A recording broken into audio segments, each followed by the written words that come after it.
Beyond the newsroom, where untold story is revealed.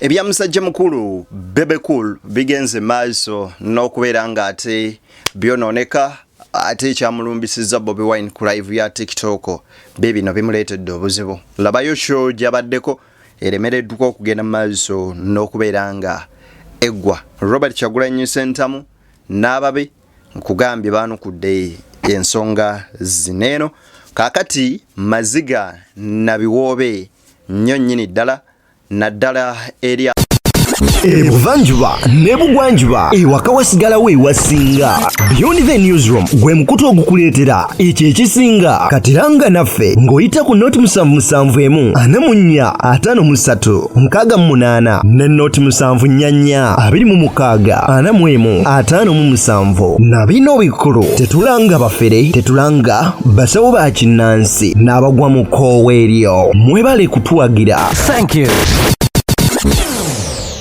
nnyo nnyini ddala naddala eri abantu abatunzi b'embaawo wali eri mu ndeeba ebibanda byabwe bigenze maaso n'okukwata nabbambulira w'omuliro. Mpaawo na kimu kigenze maaso na kubeera nga oboolyawo kiwona. Njagala tugende maaso n'okubeera nga oboolyawo twesogga butereevu ensonga zino. Beyond the newsroom gwe mukutu kwoli yenzedde ni akutuusako ensonga ez'enjawulo. Njagala okubeera nga mbeebaza ne sukwebaza yina nti mwebalegenda maaso n'okuba nga mutuwagira akabanga konna ke tutambudde ffenna ate okubeera nga mututuusiza wano mu ensonga lwaki mugenze maaso n'okuba nga tutuuka wano ate era mwebale kubeera nga mutufuula your number one priority channel okubeera nga ofuna ensonga zonna nga bwe zigenda maaso n'okutambula mu ggwanga Uganda. Newankubadde osobola zisanga ewalala naye ate n'omaliriza ng'era mbakaninde ndabe kikidde ni kyagenda tuleetera ku Beyond the newsroom. Awo wennyini wenjagala nno tugende maaso n'okubeera nga twesogga ensonga. Kabadde kaseera kanaku nnyo nnyini ddala mu kibuga Kampala wali eri mu bitundu by'omu ndeeba. Wuliriza ebigambo bino. Naffe tugenda kati kubasalira amagezi oba tujja balumba tugenda balumba protest vote ekyo kye tugenda okukola mulabe omuliro kakati twagala gavumenti mutuwe lipooti mukole okunoonyereza ne mukwesigaliza. So singa mukola okunoonyereza ne mukuteeka mu bantu ne bamanya nti nno ensonga yali bwete. Bannayuganda bano nno abatasalikako musale nga bali mu bitundu ebimanyikiddwa obulungi ng'ekitundu ekibadde kisingamu ebibanda by'embaawo wali eri mu ndeeba nga guno nno si gwe mulundi ogusoose omuliro guno okukwata era nga mu myaka 2 kino kibaddewo era emirundi 2. Bannayuganda bagamba bwe batuuse beekyaye baagala gavumenti eveeyo n'ebitongole by'okunoonyereza bifulumye alipoota buli omu amanye omuliro guviira ku ki. Embeera ng'eno yeeraliikiriza naddala omusuubuzi asuubudde emmaali ye yonna ng'egenze maaso n'okubeera nga etokomokera mu muliro nga KCCA ejje ekwagalako omusolo nga kyokka ne URA nayo ejje ekwagalako omusolo nga buli kitongole kyonna ekikuŋŋaanyi ky'omusolo kigenda maaso n'okubeera nga kikussa ku nninga osasula omusolo nga kwotadde banka ne zirooni ezigenda maaso n'okubeera nga zibanja abantu ng'amabanja gabatuuse mu bulago oli n'akeera ku makya n'agamba kanneeweeyo ng'ende maaso n'okukola wabula n'amaliriza ng'emmaali ye etokomoka bweti.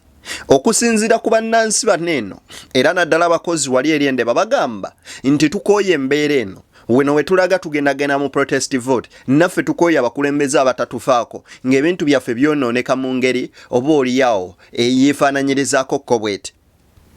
Bannayuganda twali twakamaliriza wano okwebuuza biki ebiviirako omuliro ng'essomero lya Alhaj ligenze maaso n'okubeera nga likwata omuliro wali eri nno mu bitundu ebimanyikiddwa nga ebyakawempe. Tewannayita na weeks 2 omuliro gugenze maaso n'okukwata ebibanda by'embaawo mu ndeeba ne bigenda maaso n'okubeera nga byonna bisaanawo. Guno nno si gwe mulundi ogusoose okulaba ebintu ebyefaananyirizaako bwe biti. Wabula tujjukire nti akatale akamanyikiddwa ng'akoowino bwe bumu ku butale obukyasinze okukwata omuliro wano mu ggwanga lyattu Uganda.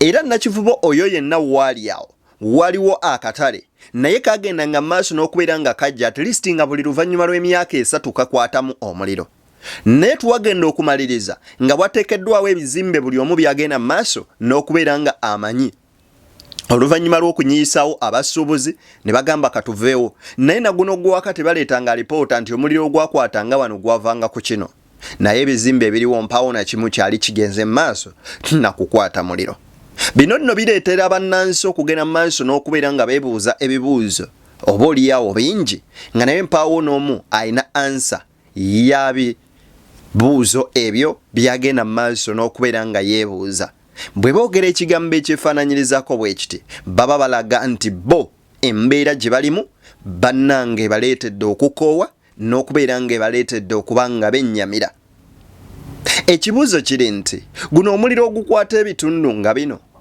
ogukwata buli lunaku guva ku ki era gavumenti etuyambye etya okweriminatinga ku muliro guno era n'ekirala amazima matuufu nga fire brigade eri wali eri ku kilokotawa omuliro ne gukwata ebibanda ebyo byonna okutuuka okuggwawo ng'okuva wali eri ku kilokotawa okutuuka wali eri mu ndeeba naye ku budde obwakawungeezi kyabadde kitwala ebbanga ky'okuzikiza omuliro ogwo naye okutuuka almost okusaanyaawo ebibanda by'embaawo byonna wali eri mu ndeeba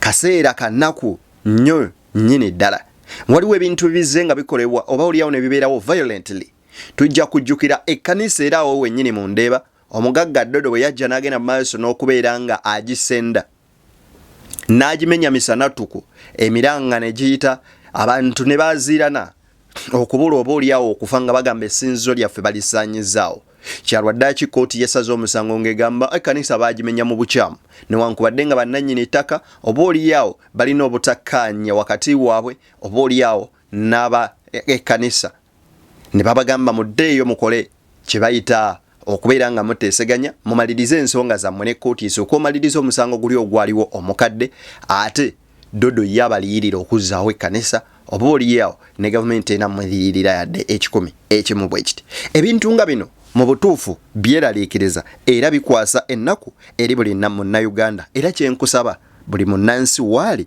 asabire munne wuliriza ebiga enkya y'olunaku olwaleero buli omu waali miranga myereere tunuulira embeera nga bweri kati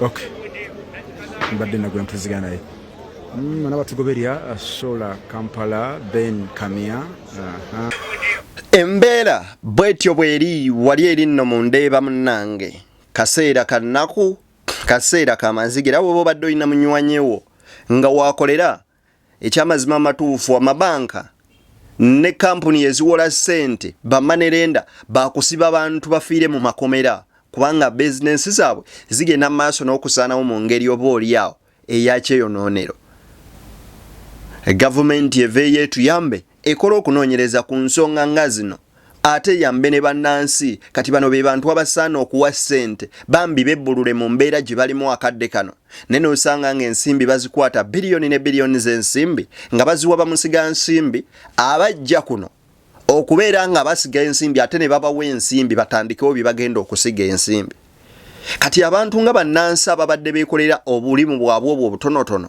abadde asuubula embaawo ze nga kwabeezaako abaana be ne famire ye kyokka ng'ate abeezaawo n'eggwanga ng'asasula omusolo awo lwaki gavumenti tebakwatirako neebayamba ne bava mu mbeera ng'eno kuba kaseera kazibu waliwo omuntu awo ng'asobola ovaawo n'alaluka oba oliawo oli n'afa n'okufa ng'amabanja galina talina gy'agenda kuddukira oli n'agamba kanfe nveewo sikyalina mugaso ku nsi kuno olw'embeera oba oliawo ey'ennaku gy'agenze maaso n'oyitamu.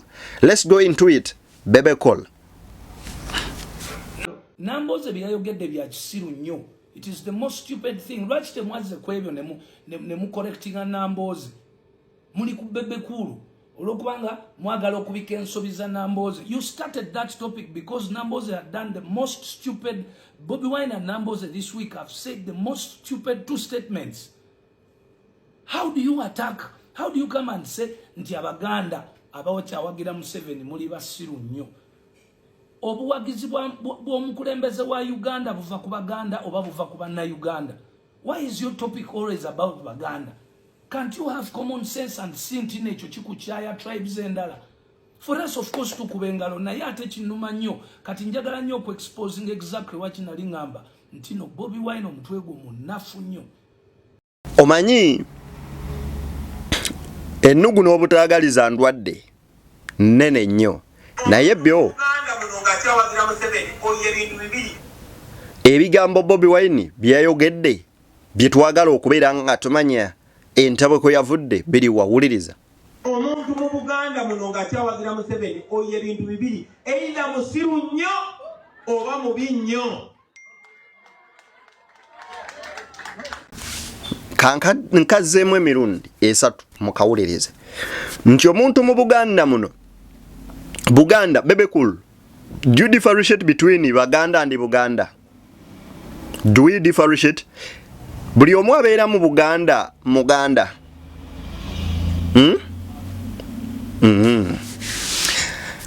Bebe cool. Esawa y'olunaku olwaleero wetwogerera Edi Mutwe yawambiddwa n'atwalibwa watamanyikiddwa. Mwana waawa si wa Buganda. Gavumenti kyekulembera bitongole ki ebyokwerinda ebivunaanyizibwa ku nsonga nga zino? Bebe cool ow'ekitiibwa bwe tutunulira mu nsi ezina democracy omuntu yenna alina omusango bamuwandiikira ne bamuyita agende ku poliisi ye reporting kubanga ayina omusango era naye n'atwala obuvunaanyizibwa n'agenda ku poliisi ne yeetwala n'akola statement oba bamukwata ne bamukwata oba bamuleka ne bamugamba ojja kudda owoze. Ekyo weekiri ng'essaawa y'olwaleero they just kidnap people ne babaleetera drone ne babatwala. Nabadde ntunuulira video y'omukyalo omu looyo omu ng'agamba yagenda mu kkomero okulaba abaana ng'omwana bagamba babawanika mu bbanga bwe bati nga balinga Yesu ali ku musalaba ne babafumita ebintu mu emabega gye bafulumira nga bagamba akkiriza emisango nti gundi Kyagulanyi yatutuma nga bw'ogaana bakyongerayo era nga gamba abaana bangi bavunza obubina bangi amatuba gali mu ppamba naye nga gavaamu masira bwe gati. Baana abo si ba Buganda bibayiseemu si Baganda. Kati Bobi Wine bw'avaayo n'akola statement in his favor ng'alaba abantu be bebayisiza mu mbeera bw'etyo n'agamba nti omuntu ali mu Central wano omuntu ali mu Buganda wano ng'akyawagira gavumenti either musiru nnyo oba oliawo statement yali endala ye mu perspective eyiye asobola okuba nga mutuufu ku ngeri gye yayogeddemu ensonga ye naye wabula naawe you once said Bobi Wine munnabyabufuzi naye gw'oli muyimbi era teweetaba mu nsonga ezo naye kati ofuuse politician lwakuba nti mmwe mulina battles nga mmwe ze mwalina naye omusajja n'abaako step ahead gye baleka mu byobufuzi oba oliawo we mutannaba kutuuka. Twandyebuuziza ekibuuzo why is Bobi Wine's statement necessary? Kubanga bwe twebuuza nti mu ngeri ey'okuba n'empisa n'okukuzibwa n'obuwombeefu eyo ye statement entuufu gye yandikozesezza mu kwadressinga abantu. Bobi Wine ku bigambo ebyo byonna lwaki era yalonzeeyo kino? Ebyo nno bye bimu ku bibuuzo oba oliawo bye twandyebuuzizza. Bebe cool. Uliriza ebigambo bye. At least emyaka gy'omaze mu politics today wali badde oyina ky'oyizeeko. Museveni bw'aba akuba akalulu wali badde oyiga akubira wa. You have to learn from the best. Bulijjo nange nenoonyamu ekintu ekigambo waayo oba kasajja nkawalana lwa music no naye n'obwongo obukalu nabo butukooya. Nti akasajja oba bulijjo nkawalana lwa music. Ekitegeeza whatever Bebe Cool kyayogera ku Bobi Wine akyogera lwampalana bukyayi na butaagala musajja. Kati nno wano wewali obuzibu kuba omuntu waba yakuleka aba akulesse but politically Bobi Wine yakuleka Bebe Cool kyo tukikkirize tukigaane ne bwe kuba kutuuza meetings za chairlinga ne basisinkana Bebe kulu oyinza obutabasangako in your entire life mpaka lwolivaawo. Ne bwebera recognition, the way how they recognize Bobi Wine, you will never be recognized at the same level as he is being recognized right now. Lwaki ya taking another step. Nava mu byokwata abakazi bakwata mu biwato bigula baby sabula ku stage nasalawo n'agamba let me take another route. He might be right or not right, but for his career mu politics oba mu bulamu bwe ayinza oba ye ya taking ajalabanga ye right path. Ate gwe gy'omuvunaanira kati ate nga by'omuvunaana ate mbyakubiramu bwekuba kunyiza aba akyakunyiza ng'akola statement ezifaanana bwe zityo nga n'essaawa y'olwaleero Edi Mutwe yawambiddwa nga Akireewo Kivumbi ali mu kkomera ng'ebintu by'abamuteekako bikwasa ennaku ng'olwaleero Frank Senteza yafa ng'amanyi nti bagundi be batta Franka. Rita Nabukenya yafa nenga ne kati kye yeebuuza kyekyatta Rita. Abaana babasambye ensigo zifudde tebakyasobola na kwegatta kuzaala. Ani abikola? Abalaba bagamba nti gwe omuntu ali wano nga bakyatulugunya omwana wa neighbor wo naafa oba ne bamutulugunya n'aba bubi n'osigala ng'owagira oli atulugunyiza omwana oyo oba mubi nnyo oba seekyo oba musiru nnyo. Bwakola statement ng'eyo ku lulwe nga ye aba mutuufu kubanga ye alina ekikye ekimuluma kwasinziirira okwogera ekyo. Wabula the issue would be lwaki to sooka biri n'obireka no focusing to how to entice people abawagira omuntu ono atulugunya abantu bakwegatteko mujjewo omuntu oyo. I think that could be the best option or the issue to discuss than kintu ekyefaananyirizaako bwe kiti nga statement z'omukulu Bebe. Omanyi bano abasajja bo buli omu bw'abaako kyakoze n'omulala ayagala abeeko mu mawulire. That's why we are still stuck with the NRM. Gwe notamanya nti obukulembeze is not about Baganda. Otukyayisiza abantu bonna oyagala okuleeta tribalism eddemu abantu batandika okubanga batulabanga Abaganda. Tugenda kwesigala nji okula tukyuke nga basobola okulaba nti tuli Baganda ennyindo tuzisale ng'omaze otukyayisa. Can't you just learn that leadership is about every tribe, not one? Then nezileta Nambooze embo fe tusobola okufuna obululu ne Buganda ezirijo n'endala ne tubagaana okulonda. Really, and you are a human being in Uganda here? Ye mwe abatudde mu bantu baffe wano mukulembeza.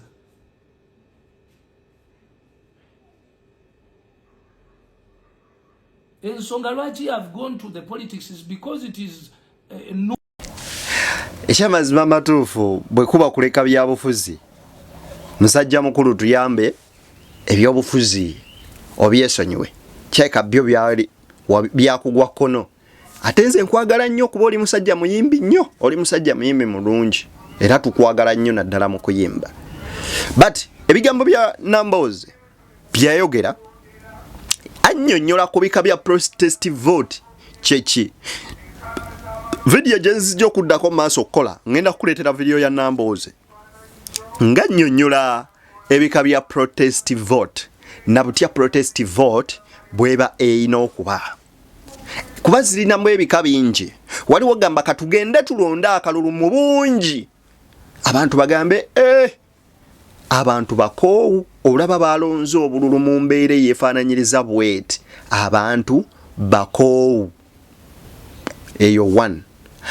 Another protest vote abantu bayinza okgenda bonna ne balonda naye nga bye balonze bifu era ne babala nti ewabadde abalonzi 108 obululu 125 bufu 15 babuwadde gundi obusatu ne babuwa gundi n'obubiri ne babuwa gundi. They protested ne bonoona akalulu lwakiri tukaddemu tiimu ffenna tubifiirwe tubyonoone. They protested. Another protest vote. Tetugendayo, tetujja kulonda. They protested ne bagaana okulonda. Kakati the question is, which system of protest vote are they going to apply? Who knows? None of us. Naffe tubiraba ne tubiwulira just ne tubitegeera ne tusobola okubeera nga tubibannyonnyola ne tubitemaatema. For God and my country, mbagaliza bye munjagaliza ne bw'oba olina omuntu wakolera mu ndeeba bambi mukubire kasimu kuba waali si walungi yadde n'akamu n'akeddagala. Ebintu ng'ebyo nga bigenda mu maaso abakulu bano tebasobola byogerako wabula ne boogera ku biri ebiri mu area eyaabwe gye baliirako akasente kaabwe. Ne tulumirirwa ennyo bannaffe naddala omuntu wa wansi kuba omuntu wa wansi oyo by the way asinga otubeezaawo. Kyova olaba betting companies zeggulawo buli lunaku ku makya si lwakuba nti balina ba high stakers ba staking $50 million. Nedda, their target audience ye muntu a staking olukumi ng'asuubira okufuna $345,000. N'akoma okuzirabako ng'abantu aba stakings oba bataddeyo olukumi okuwangula $1,100,000 bali abantu $10,000. Kaakati $10,000 bw'ogikubisaamu $10,000 abeera mu billions mekeza sente. Eyo ye target audience. That's why betting companies tezijja kugwa. Ne lwaki tetuteekawo embeera esobozesa abavubuka okubeera nga naffe bafuuka target audience yaffe okubafuula abalina emirimu gye bakola egivaamu omusolo ogutwala eggwanga mu maaso. Mbeere bulungi, mbaagaliza bye munjagaliza. God bless for God and my country.